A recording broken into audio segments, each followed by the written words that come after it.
Good morning, you guys. Good morning. I'm just grateful to be here with you all this morning. So, we've been following the Israelites' journey out of Egypt, heading to the Promised Land, the Exodus. So, last week we heard from Pastor Jessica about Moses and his frustration with the Israelites over their unwillingness to follow the instructions he had given them, which were from God through Moses. We heard about what it cost the Israelites when they stepped outside of the will of God and how this impacted their journey through the wilderness. And if you weren't here, you need a reminder, they got crushed by their enemies because they attempted to go where God had no longer called them for that time. So now we've come to this part of the story. The Israelites have arrived in the desert of Zin in Kadesh. And this presents them with a whole new opportunity to trust in Moses' leadership and for Moses to trust in God's leading. So if you'll read with me Numbers 20, verse 1.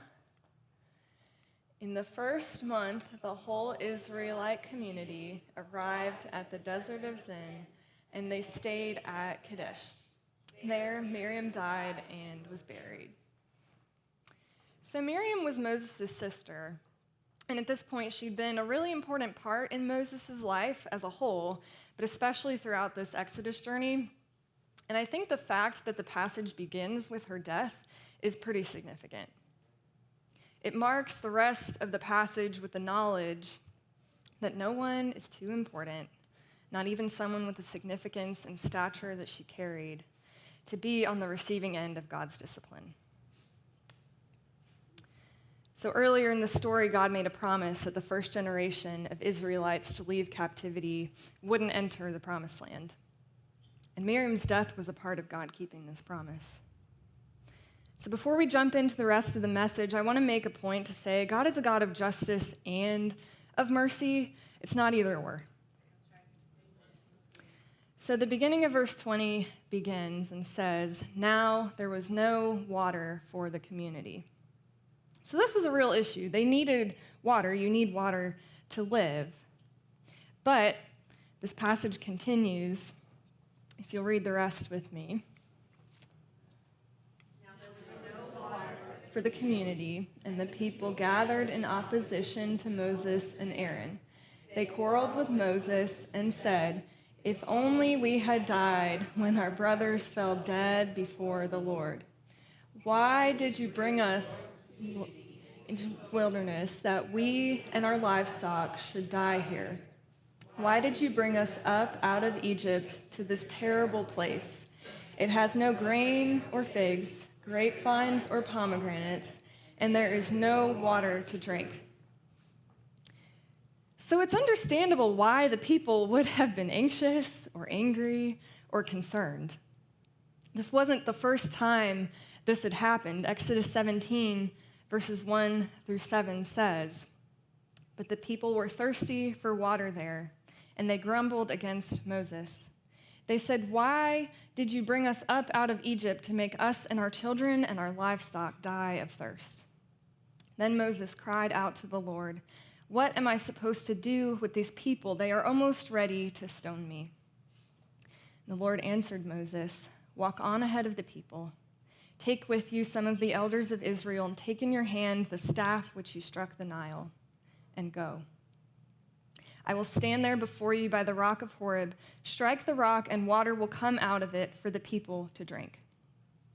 So Moses did this in the sight of the elders of Israel." Can I just say before we continue, trials tend to repeat themselves until we learn the lesson. You might need to say that. Trials tend to repeat themselves until we learn the lesson. So I want you to picture it. You've been wandering through the desert. There's little to no water, likely little to no food. You're probably constantly hot and sweating during the day or really cold at night, and maybe you don't even know why you're on this journey in the first place. Think about how you are when you're hungry or tired or too hot or too cold. This is where they're at.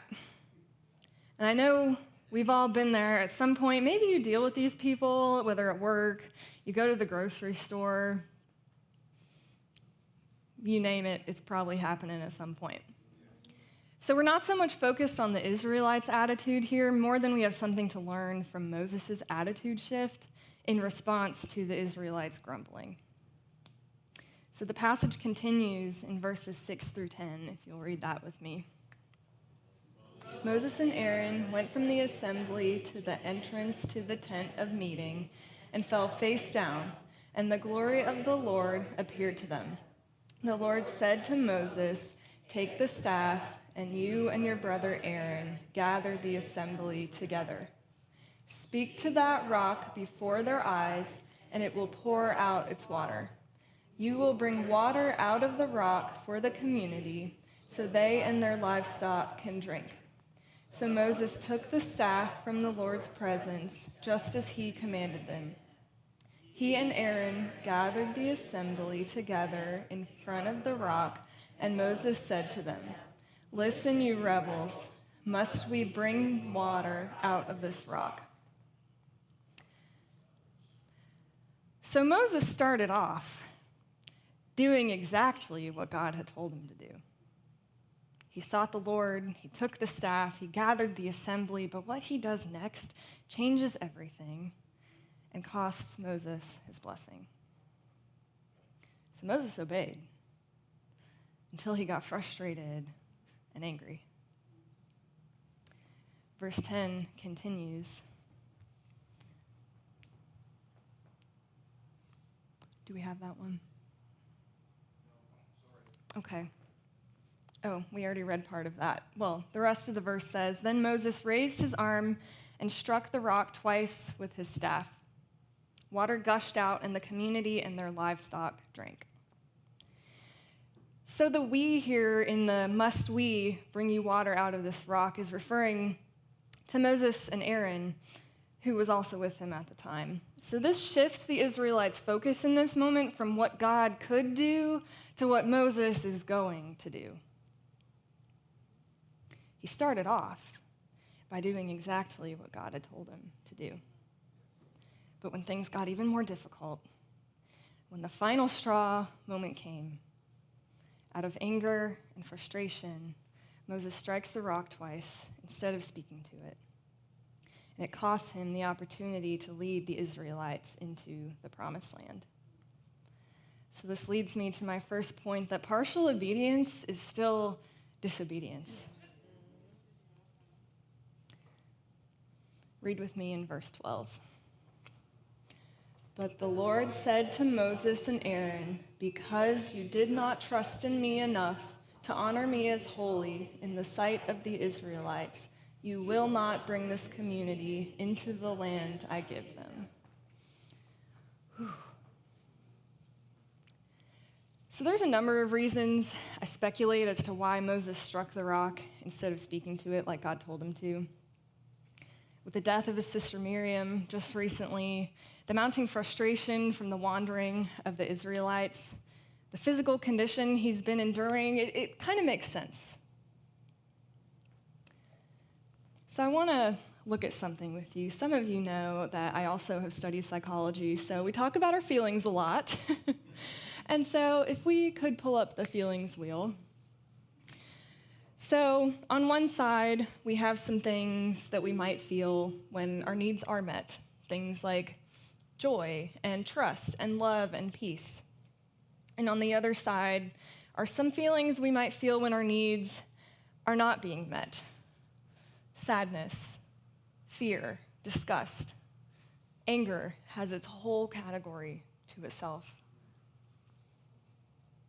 And on this side of emotions that we feel when our needs are not met is where we're really susceptible to hasty decision making. So you can imagine where Moses might be coming from. Still, our disobedience as leaders carries weight with it. We don't get to sidestep the consequences of running from what God has called us to. We don't get to sidestep only doing half or a little bit of what God has called us to. Now, I'm not saying God is generally punishing or that he causes the hardships in our life, but I am saying that there are real consequences that come from stepping outside or around of God's will. So because you always have to live a message before you preach it.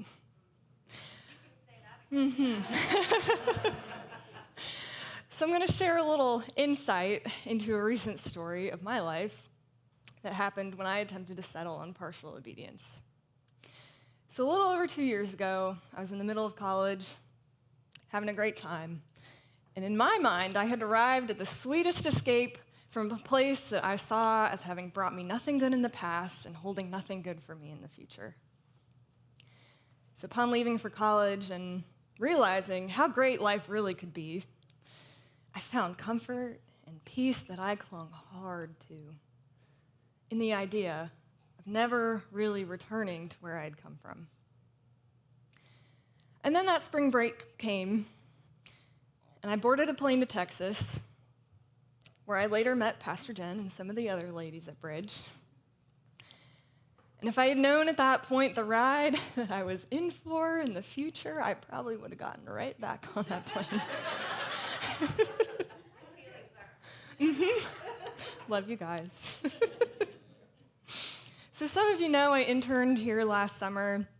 Total perspective shaping experience, by the way. But shortly after I left to finish my last year of school, it was around the middle of October last year, that I finally acknowledged God's voice telling me that I would indeed be returning.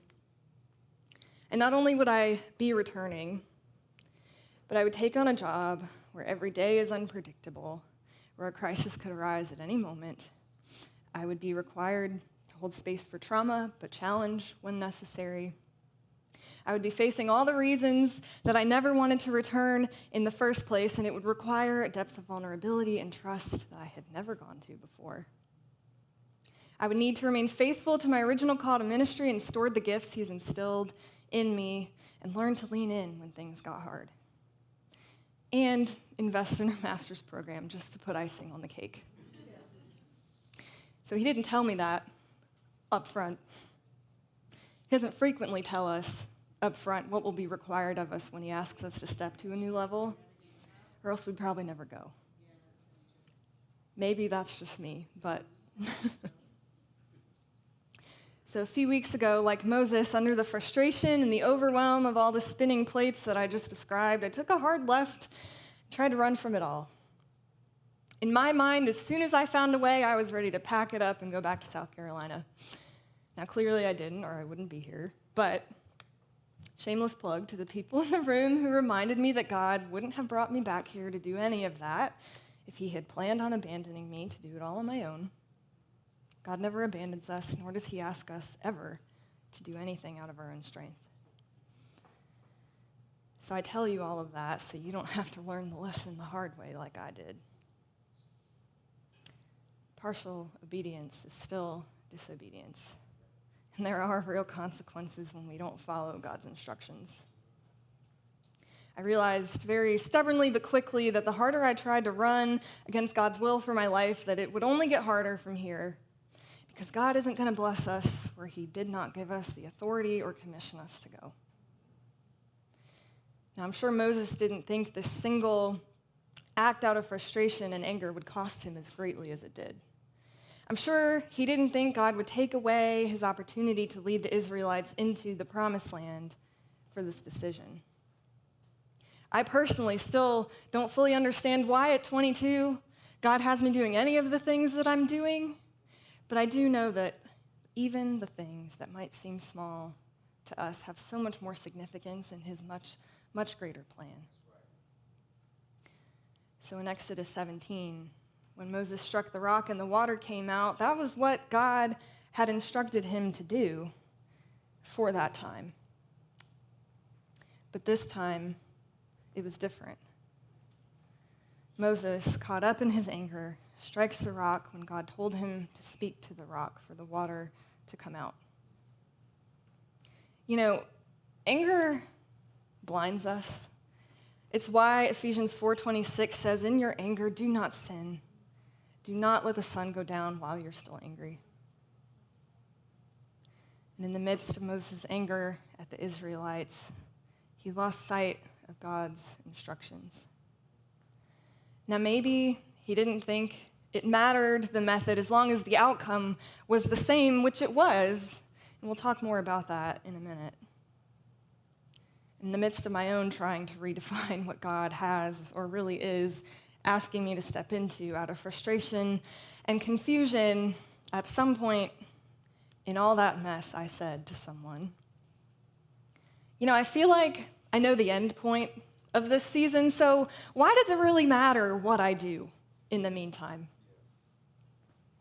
I'll tell you why it matters. Because when we come to the other side, or get past the obstacle, or climb the mountain, God needs to get the glory, not us. Because we need to know, and those looking to us as leaders need to know, that it's not, look what I can do, but look what God can do. So this leads me to my next point. The miraculous can't be manufactured by man. The miraculous can't be manufactured by man. I'm not sure if you caught it earlier, but even though Moses' method was disobedient, his action still yielded the desired result. Water still came from the rock to provide the people with what they needed. But even though the outcome was the same, it still mattered to God how Moses did it. God instructs Moses very specifically in verse 8, take the staff, and you and your brother Aaron gather the assembly together. Speak to that rock before their eyes, and it will pour out its water. You will bring water out of the rock for the community so they and their livestock can drink. And Moses strikes the rock twice instead of speaking to it as God told him to. And then God explains the consequence in verse 12. But the Lord said to Moses and Aaron, because you did not trust in me enough to honor me as holy in the sight of the Israelites, you will not bring this community into the land I give them. Moses would not be leading the Israelites into the promised land. I want you to imagine this, really grasp the weight of this. You've been guiding these people for a really long time. God told you where to go, what will be there, has given you specific instructions of how he's going to do this, and through so much of the Israelites' confusion and unbelief, they are so close to reaching their destination. And then it's all done. And it's not in our own strength or time or talent that God chooses to use us, whether for something small or for something big. And the water coming from the rock may have been considered miraculous to the Israelites, but be assured it wasn't Moses' personal strength or will that this great outcome happened. I had a friend in college who embodied this halfway through our 4 years there. All of the ministry students used to sit around in the evenings and talk about God dreams that we had, the things that we felt like God was leading us to do, or hopes we had for the future of our campus's spiritual development. And one of these times, my friend started speculating, and he says, what if we got a team together and just started a completely student-led ministry? It would be a great opportunity to gather, to build close community. We could have a worship team made up of students. The message each week would be a great opportunity for ministry students or other student leaders on campus to practice their preaching skills. And of course, we all were like, yeah, that would be the coolest thing ever. And then the buts started to get in the way. But the department chair would never approve that.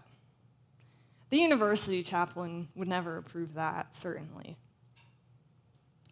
But in the end, it mattered more that God approved it, and so it happened. Can I side note and say, if God calls you to something, he will move all the obstacles out of the way.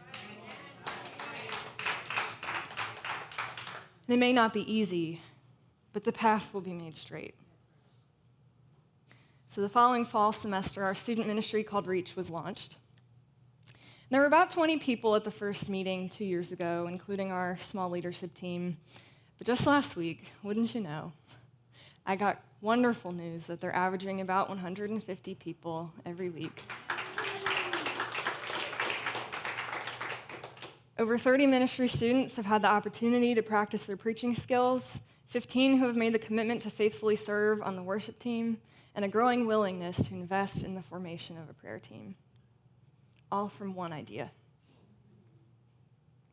So over the last 2 years, we've seen the spiritual thermostat rise as people have started to notice the hungering after God of those serving and attending that grew out of this. So God gave my friend a vision. Despite the obstacles and human error along the way, which there has been, God has blessed that ministry, and so many have been blessed through it. I think something shifts when we're willing to devote our whole self and give our best yes to the plan God has laid before us. People notice when we're faithful to run the race God sets before us. But good leaders ensure this noticing is not of God, or is of God, not themselves.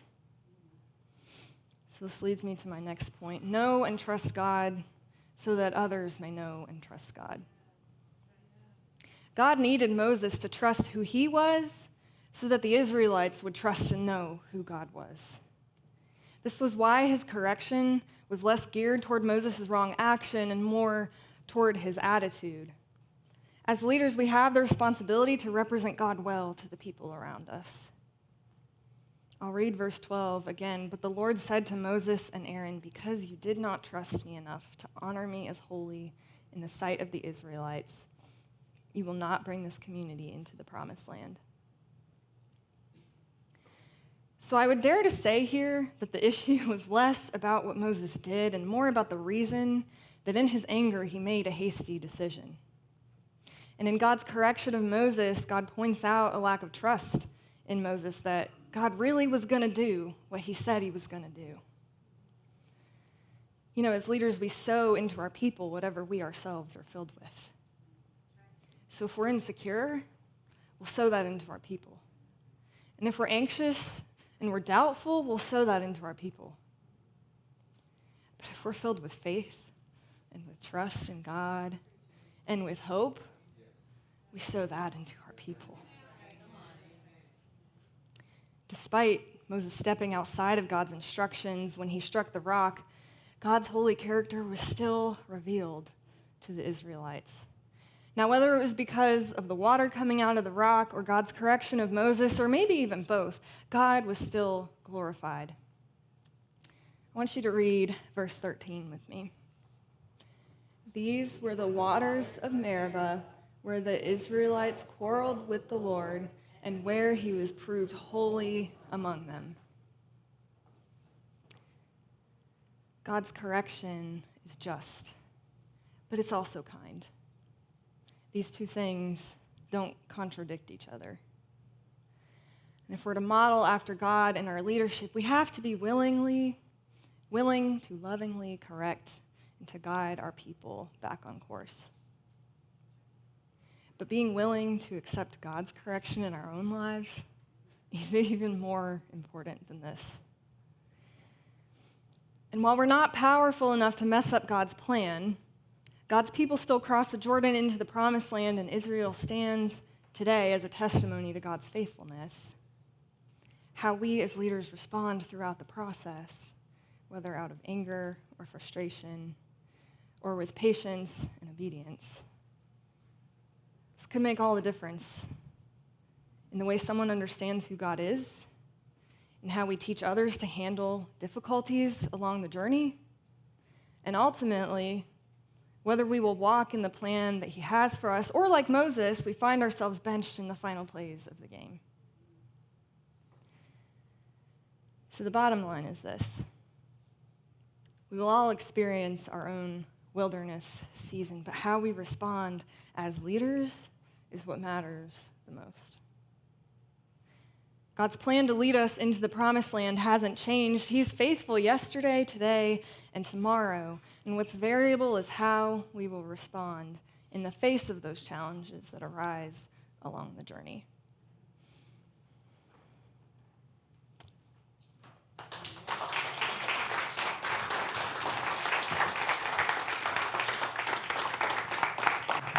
Would you stand and pray with us? Father God, thank you that you are faithful to the things you have called us to do. That no matter how harrowing the journey may be, you have made the path straight. That you equip and that you provide, that you strengthen, that you remove or strike down the obstacles. And that doesn't mean that we don't invest the blood, sweat, and tears along the way. It just means that the outcome is assured because you are faithful and true to your word. And so, God, today, where we are facing the challenges, where we are facing the obstacles, where we are facing a new call, a new commission, a new assignment, may this word strengthen us. May it remind us where to look when the frustrations mount. The issue was Moses turned his eyes off of you and towards his frustration and anger at the people for being disobedient. And in that became disobedient himself. And so, Holy Spirit, will you be that voice? Maybe not so still and so small in those moments. Maybe be as loud as you need to be to get our attention, to say, stop, do not strike the rock. Instead, stand on it. Trust Jesus. And God, we will give you all the glory. Thank you that your plans continue in our lives and for our lives. And that your consequences, your justice never negate your mercy and your grace. We love you and we thank you. In Jesus' name, amen.